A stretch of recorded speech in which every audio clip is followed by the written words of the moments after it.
spirits, how are you? Today I'm going to be discussing some tips on starting your spiritual journey. I've been on my spiritual journey for about almost 5 years. Well, just 5 years this past August.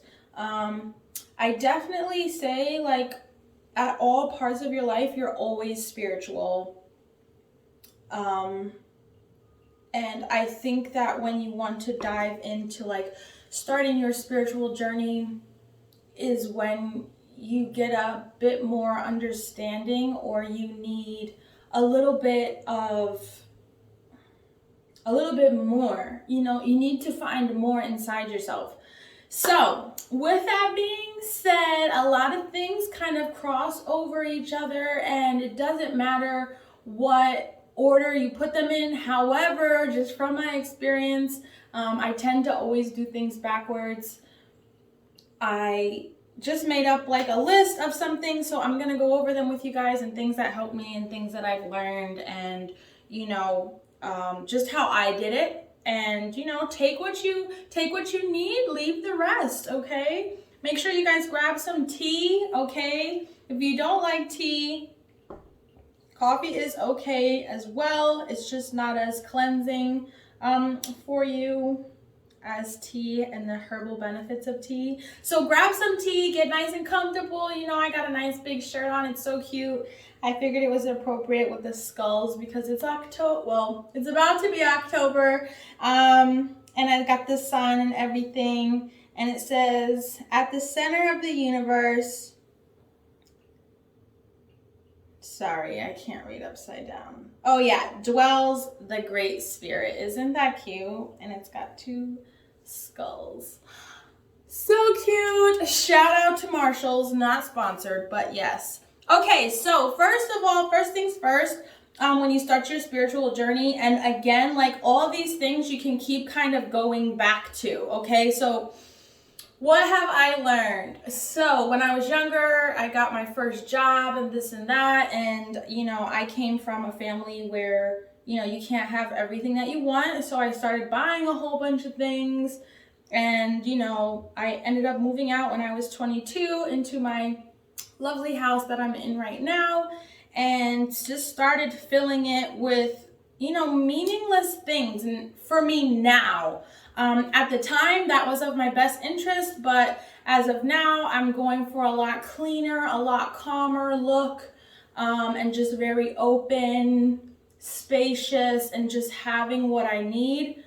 But I would recommend decluttering, okay? Decluttering your closet, because just declutter. If you live in a space of just one room, declutter everything. Your bathroom, it holds old bottles of conditioners that you might not like, but you're saving it because they still have full shampoo, and all this clutter is just different parts of us that we're keeping held on to us. Okay, so think of it that way. So declutter everything, ladies and men too, but hit the closet. Okay, there's gonna be things in there that might still have the tags on it that you bought for certain occasions.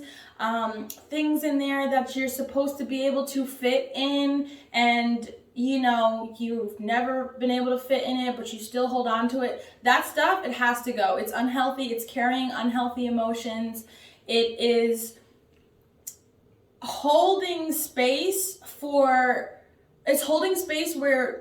this space needs to be created. So declutter, okay? It's a huge thing. Objects, like I was saying, they hold a lot of emotion. We carry things. Women tend to collect things more often because we were way back in evolution harvesters, and we harvest. We don't have to harvest anymore. We go to the grocery store, we go shopping, and that is our form of harvesting. So sometimes it can be like we have a bit much of shoes, of heels, of everything, okay? 17 different kinds of lip glosses, and it's all fun, but just make sure you're using exactly what you need. I'm more of a minimalist now, or currently converting, you can say, and I've been loving it just to have exactly what I need and what I know works for me. So you don't have to get rid of your favorite stuff. Like if there's something you love and something you use and something that brings you joy, you hold on to that because that is valid. But if there's anything that you pick up a jacket and you said, you know, I broke up with my girlfriend in this, or I broke up with my boyfriend in this, I just have to save it. Get rid of it, you know, get rid of it. You don't need it. That can go. You will always hold the memory. Get rid of the jacket, get rid of the dress that you're supposed to wear when you're this skinny, or get thicker, or whatever the case is. Get rid of those things because they can be harming you on a spiritual, energetic level of just clutter.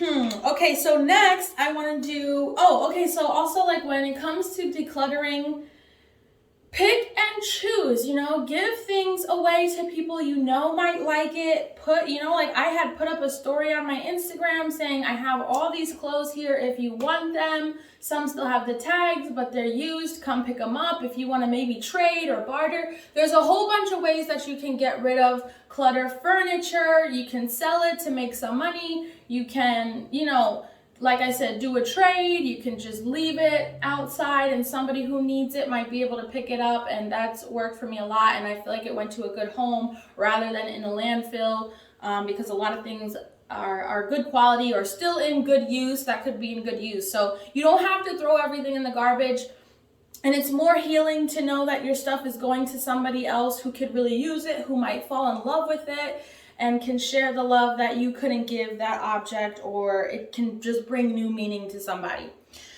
Next, okay, and this was probably one of the first things that I actually did when I started my spiritual journey, is I created a sacred space. Now, there's a lot of creating sacred spaces where you can add an altar in, and this gets a little bit confusing or a little bit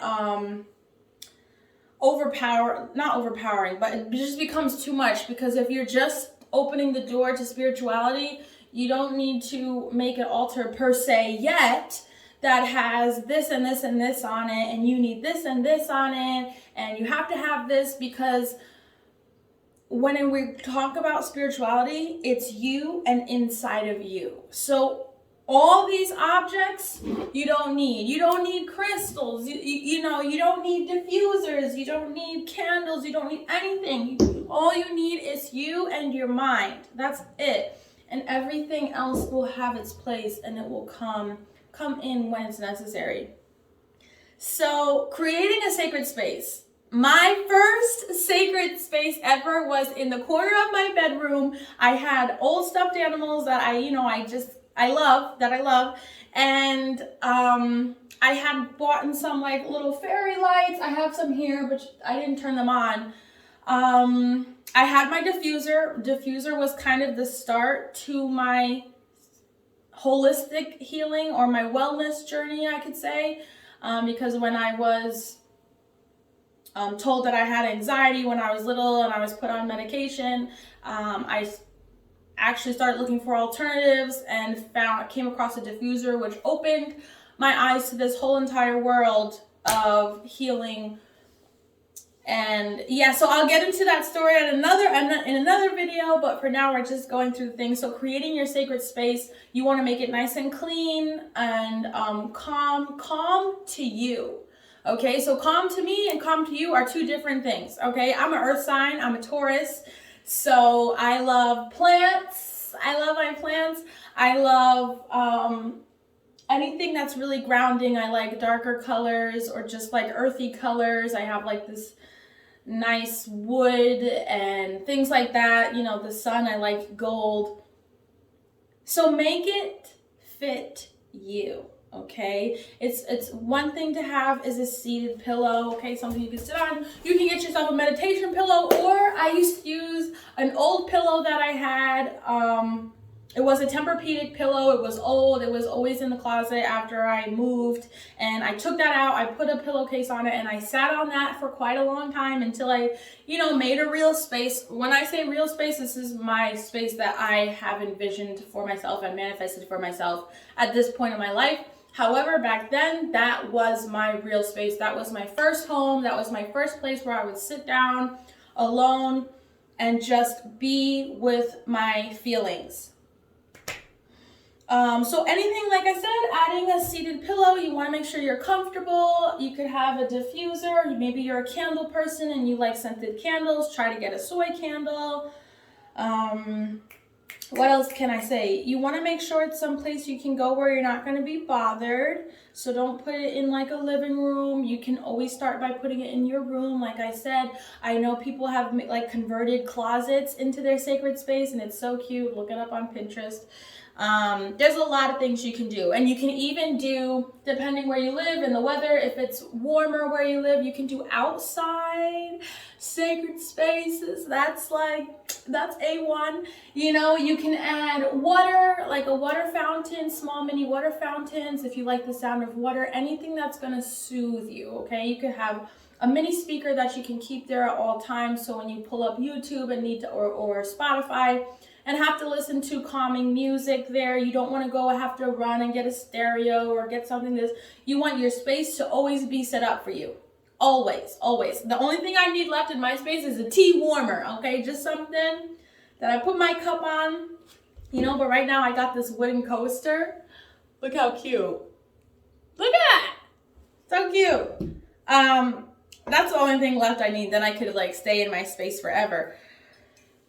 So yes, creating a sacred space, to me, that is first if you need to start right away before clutter, because everything will come in time to you.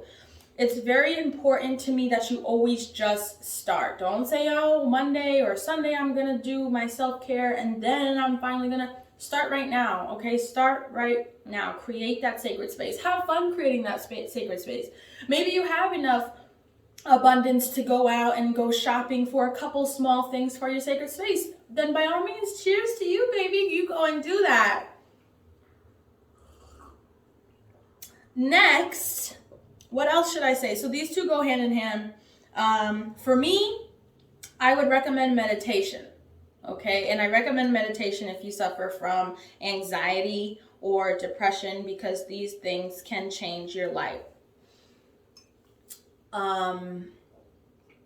And I say this with such a gratitude. I have such gratitude for the word meditation because it's changed my life in a positive way, and it's just helped me so much with my anxiety and stuff like that. So when it comes to meditation, it doesn't matter how long you do it. The first time you sit down and meditate, you want to be in your sacred space, have everything set up nice and calm, use your diffuser that works for you, make sure you have nice chill scents in there. You can do grounding meditations, there's so many meditations. And I also want you to know, when starting your spiritual journey, your meditation does not have to be to clear the mind. We actually want to sit with those feelings, and that will also bring us into shadow work and doing shadow work and healing ourselves in that sense.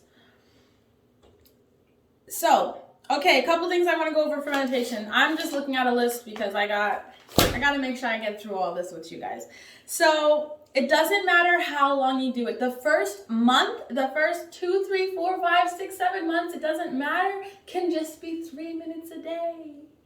That's it. You don't have to sit down and levitate and be doing meditation for 15, 20, 30 minutes, because that's a lot for people that don't do that, okay? So I would say start from 3 to 5 minutes a day. And there's going to be days where you have a resistance. There's going to be days where you sit down and you're so calm and you're so relaxed and you're loving this energy that you give yourself, and that when you tune into yourself. And then there's going to be days when you keep opening your eyes, or you're fidgeting, and still owe this to yourself to sit there for the 5 minutes or the 3 minutes. Even if you get up and you're like, that was terrible. That's okay. That's okay. It happens to us. It happens to the top meditators. We're all human. We're all human. Like I said, all you want to do is make sure you do it every day. And now when I say every day, this is where we can kind of move into making a routine. So creating a secret space and then decluttering. Meditation every day, which moves into creating a routine. Okay, so routine is really good for AM and PM. Okay, this is when you're going to include your self-care. So this is mind, body, and soul. I always say your routine should consist of those three things when you give yourself that time for self-care. So AM self-care, a brisk walk, yoga, moving, stretching, hula hooping, I see is like a new thing people are doing, and it's so cute and it's so fun. But you want to tap into all three of your bodies, so mind, body, and spirit. So mind is meditation, and body is the physical, is your physical body, and spirit can be anything like a nice cleanse in the morning. So you might, use a smudge stick over yourself. You might just use a mantra. You might say an affirmation. You might, go outside and get grounded. That's, counted as spirit too. So anything that's really going to just feed and nourish your soul, okay? And your soul is not in the physical nor just in the mind. It is, to me, it's the mind, body, and it's the surrounding energies and the frequencies that we put out. So your routine should get started in the AM and the PM, okay? So depending on what kind of job you work, in the morning, 3 minutes as you sip your coffee. Mindfulness plays into this very, very well. You might want to sit and you want to have your tea or your coffee, and you just want to sit and just have your tea and coffee. You don't want the TV on. You don't need any distractions. You need to sit anywhere, hopefully in your sacred space, or maybe, sometimes your sacred space, if you wake up early enough before anybody else in the house, it's just the dining room table. I love my dining room table. I love to sit there and to just be, and my plants are around me, and I'm in so much bliss from just sitting alone and letting the earth wake up, the other earth angels wake up, and the other earth spirits wake up around me, the birds, and everything is just so beautiful. And I take that moment for gratitude and just to be mindful, and that is part of my morning routine. But creating a morning routine, wash your face, or maybe you take a shower, you get your movement on, and you cleanse yourself, or you ground yourself, you say a mantra, you have an affirmation. These are things that will just help you carry your energy and your frequency throughout the day that are important.